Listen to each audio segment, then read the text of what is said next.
Hey, we're back with day 4 of AI game dev, learning the AI tools that can help us code games faster and better, hopefully. So what are we doing today?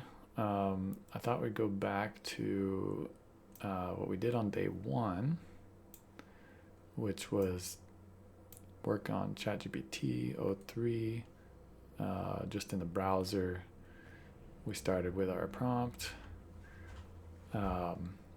and we tried to get as far as we could. We had some bugs that it got kind of stuck on. Trying to remember I think that was the jump. It couldn't figure out jump, but yeah, I think it got stuck maybe on the physics aspect, which we did better with when we were using cursor for the same prompt the last couple days. So what I thought we'd do today is a new strategy, which I have not tried before, but I think it's a really good one, or a good idea to try, which is we'll go back to day 1 and have the model assess its own progress. Have it gain insights from the code it's written, even though it got stuck, and extract or design some classes that can help it to do better next time. So we're going to try to just have a prompt, tell it to basically create classes, and then we're going to use those classes and try again from the beginning.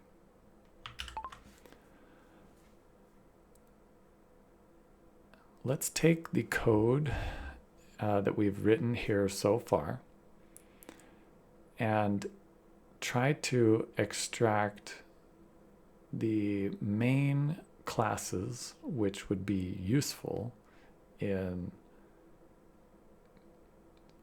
developing this game further. Period. Let's scaffold those classes now.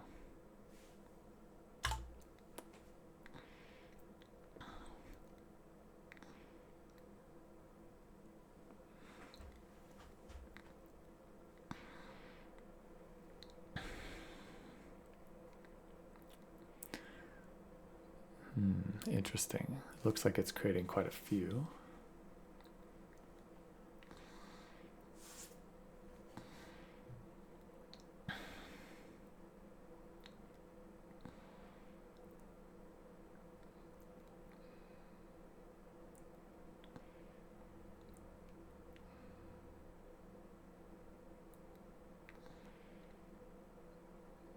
Okay, so class, stage. Okay, so we have stage, game, fighter, and HUD. 4 classes. Is that right? Does it say up here? Okay, stage, fighter.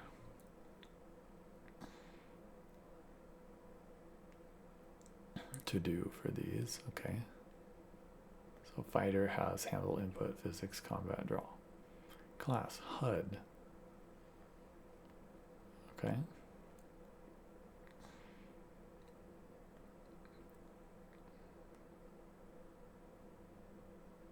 And now we're on game, class game, okay.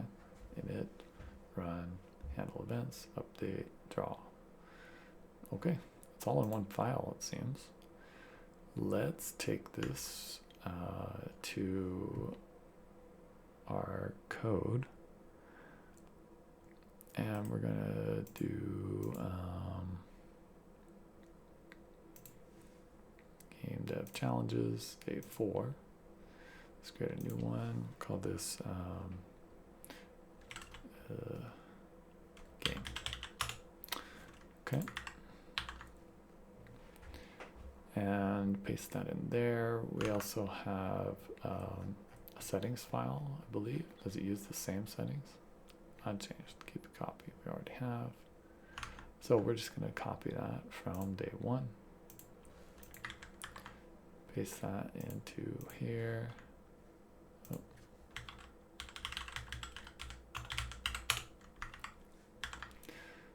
And try it out. Where is our... All right.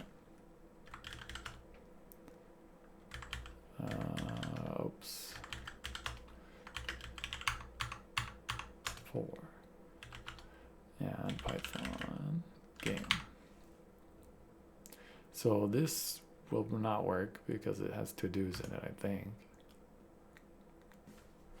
Yeah, there's no players. Okay. Now, let's ask it to flesh it out.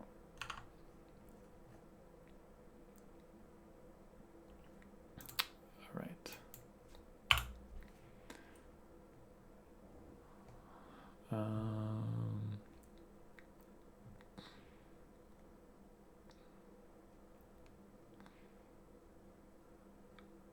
Okay. Now, I'm going to give it this original prompt again.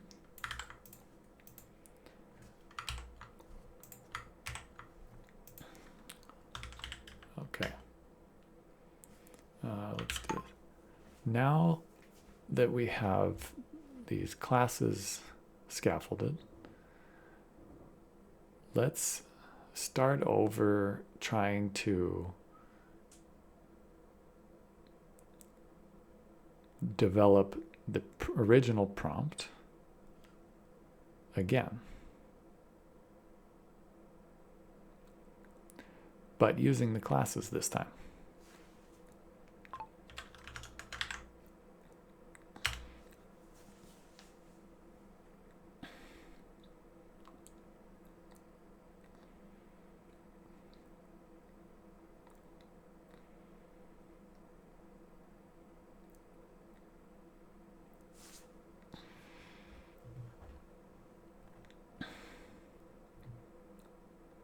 Okay.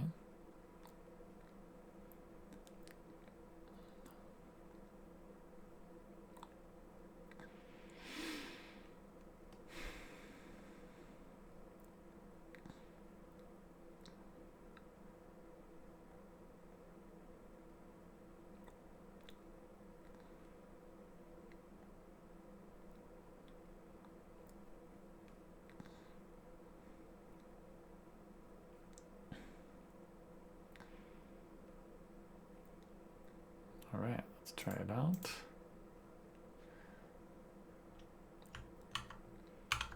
All right, we got game. Now, I can go back and grab the scaffolded classes later if I need them, but do I need to update this? Maybe. We want to update this one and test it out. Okay. All right, so that worked.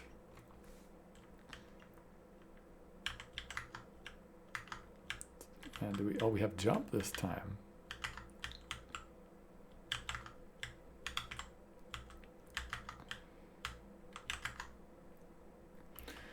Well, I think that did much better than, well, it didn't have the bug, but jumping.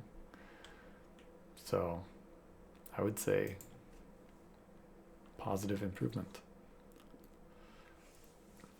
So what could we ask it to do now to take it a step further and see? So in a fighting game like this,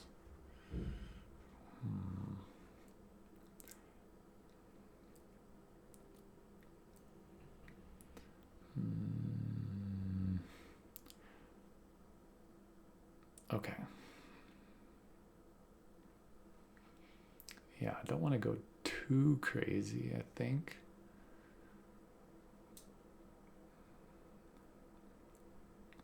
But we've got time.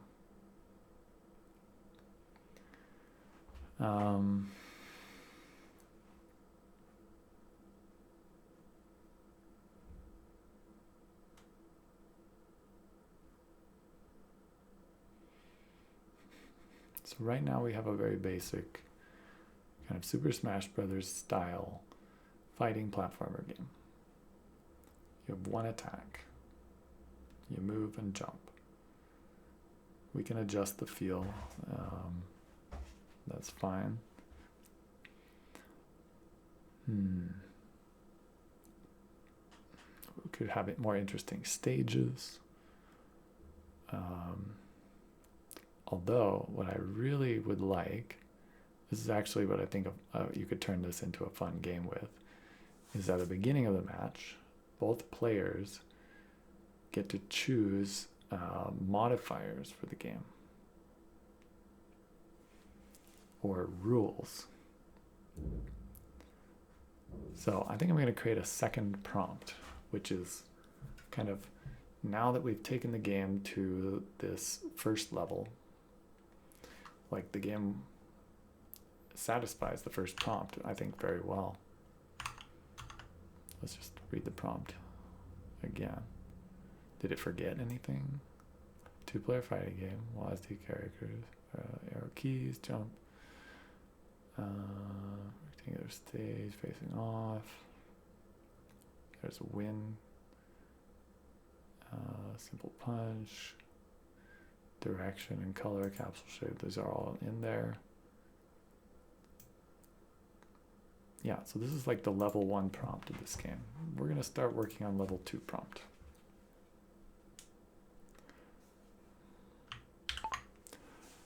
Excellent. Exclamation mark. Now, let's take this game to level 2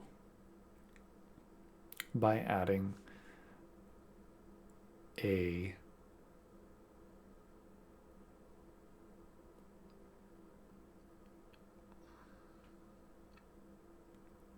pre-game modifier selecting phase where each player gets to choose from a list of modifiers which are stored in the JSON file.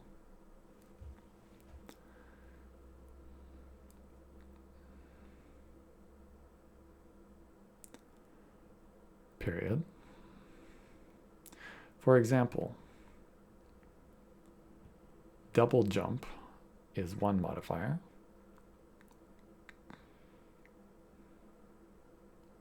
Another is double tap a direction to dash,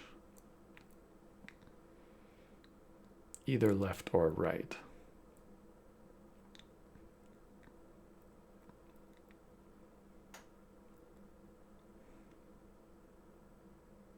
Help me brainstorm a few other modifiers as well.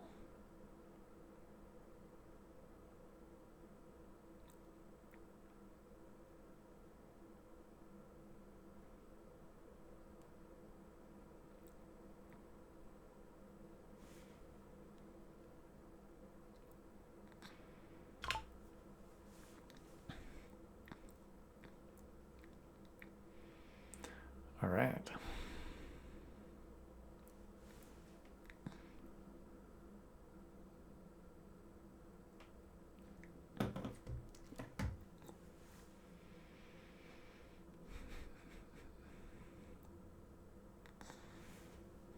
I guess I should have defined, although it's kind of a little bit interesting to have it come up with some extra ideas. Dash, double tap.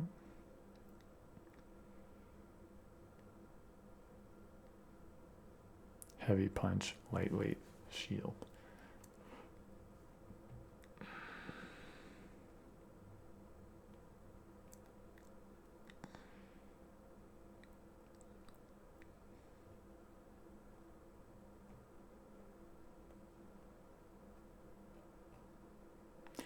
Yeah, maybe I should take out the brainstorming part, but I guess it didn't implement those. So let's see. Compares first. Q and confirms with E. Very nice.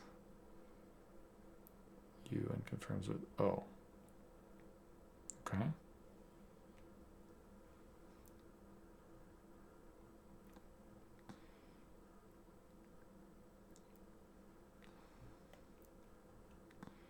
Attacks deal double damage. Knockback, but have interesting. 25% more knockback.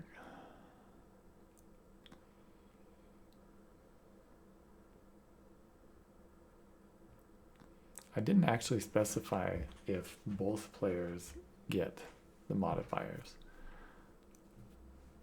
which is interesting.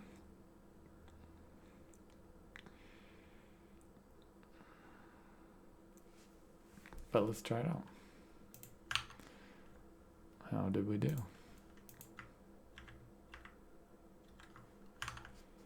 Did we add some more settings?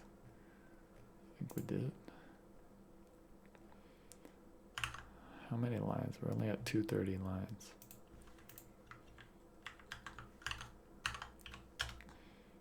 Oop. What did we miss here? Let's give it this output. Oh, I know. Can't have these in JSON because I didn't install. Although, I think it's called pip install. What is it? JSON comments. Is that it? Pip install comment JSON. There we go. Already satisfied. All right. Anyway. Okay, let's try that. Oh, whoops. Game. Okay. So I P1 ready dash double tap. P2 I cycle with U and okay, so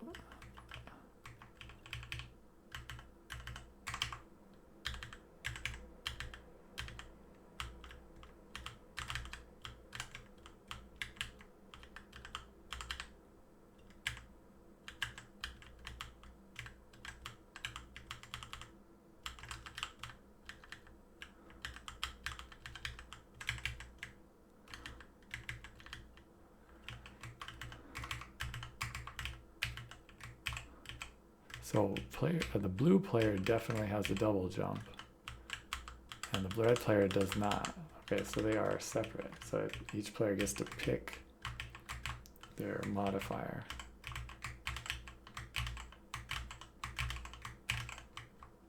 Interesting. So that's pretty cool. I would say good job with that. Should we have it? Actually, I didn't even check. Do the other ones work? P1, Q. Let's see if we can do heavy punch. And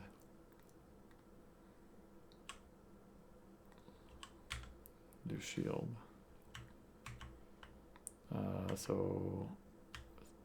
Okay, so heavy punch. So if I just spam punch, that's the speed. Looks the same. So maybe it's not implemented. Let's see, I take damage every time.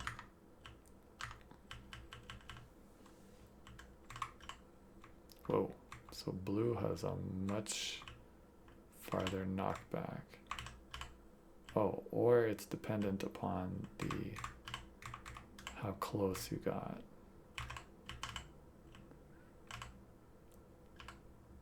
Cool.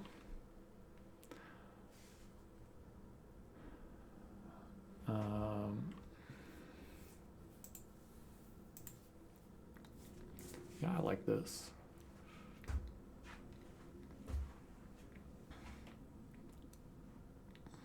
So what if we have it add a like a ranged attack, like grenade or like a spear throw or something?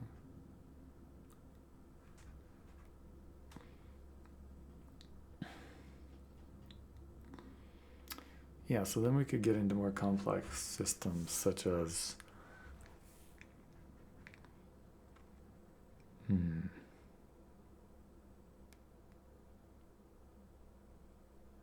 like weapon system, kind of procedurally generating attacks.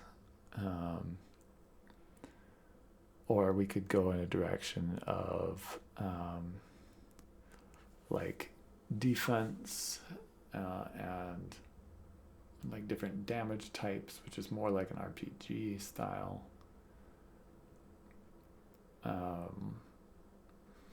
Or we could go in more physics-based, where weapons are, I don't know, like a staff going in a circle, or down spike smashes. We could do more stage modification, where the stage, I don't know, is just bigger. Maybe it's procedurally generated stage. Ooh, I like that. Let's do procedurally generated stage. That's a kind of a tough challenge, I think, but let's try it. Now let's add a basic procedural generation component to the stage shape, period.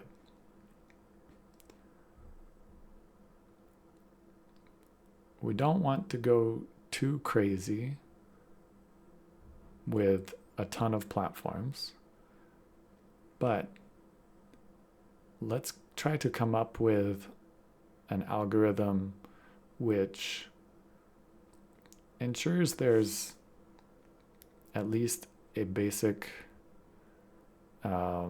stage which can have some slight box variation on it or not, as well as a chance for some floating platforms above or around it.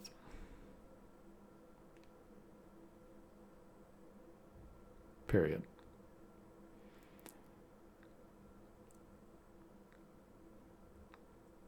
Let's try to ensure that we don't create stages which are too difficult to get stuck in. Period.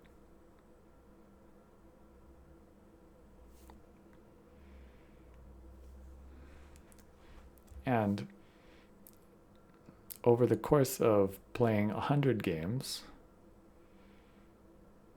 each stage should feel slightly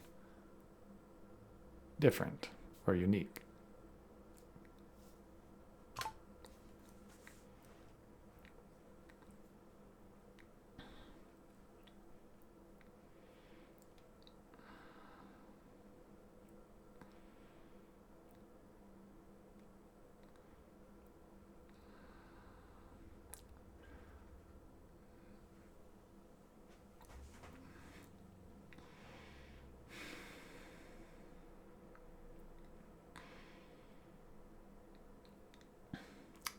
I think this would actually be quite fun. Like, adds a lot of variation and replayability.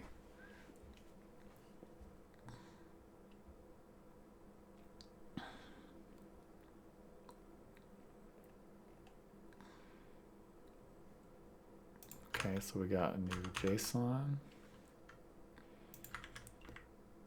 Let's get rid of that. Wow, so there's a lot of different tweaks for that stage gen. Okay, let's see. Still going.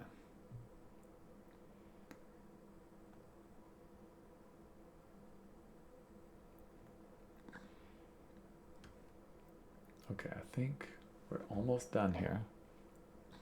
I think we came up with some cool new prompts which expand on the original prompt, which we kind of know now after doing 4 days of the same prompt with decent,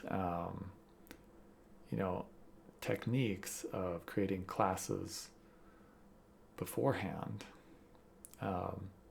That first level prompt is pretty easy for it to get within, one try, assuming you have the classes kind of help there to help scaffold it.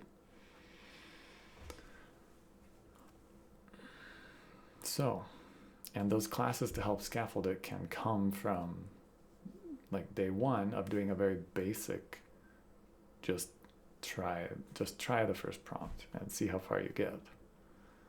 Iterate on it a little bit until you get stuck. So I think that's pretty cool. All right, let's try this out. I'm excited. 233 to 252. That's not that much code. Whoop.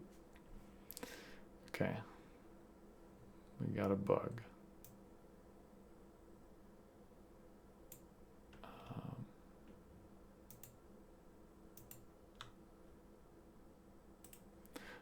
So if, well, I don't even know, let's just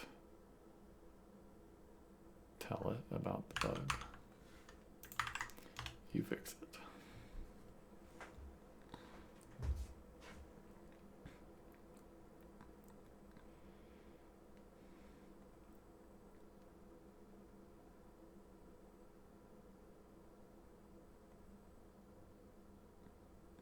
So P1 body. Well, it admits its mistake. Back to if statements.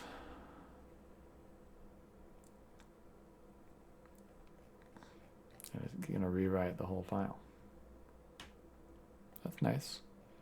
I can just copy and paste. I don't have to go searching. That looks like... Yeah, so eventually on future days, I think we're going to work on techniques for iterating more on, because like in ChatGPT, just in the browser, it gets difficult to iterate because it will start giving you outputs which are like patches or diffs. And then you have to go look through the code and find that. It just slows you down. All right, let's see, give it another chance. Did it fix it? It looks like it did. So we're gonna go double jump for player 1, O dash for player 2. Okay, so we got double jump here.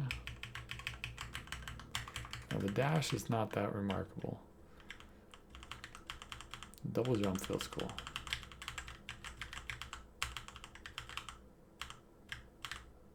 So this stage is a little bit lopsided. It's definitely bigger than before. Let's try it again. Did we get a new stage?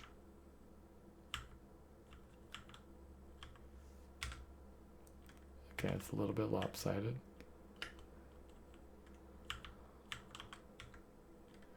All right.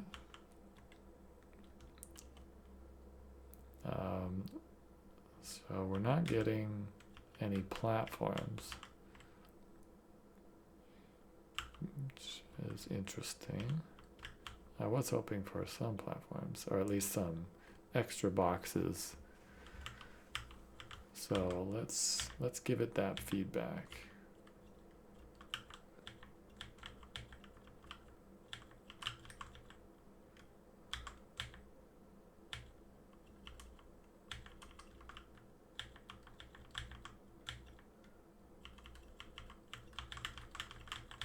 think we broke it.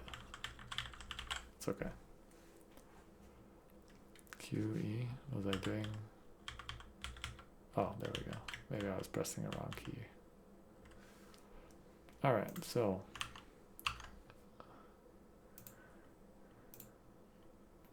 I'd say it kind of got stuck on that last part. So I think we're going to leave it there.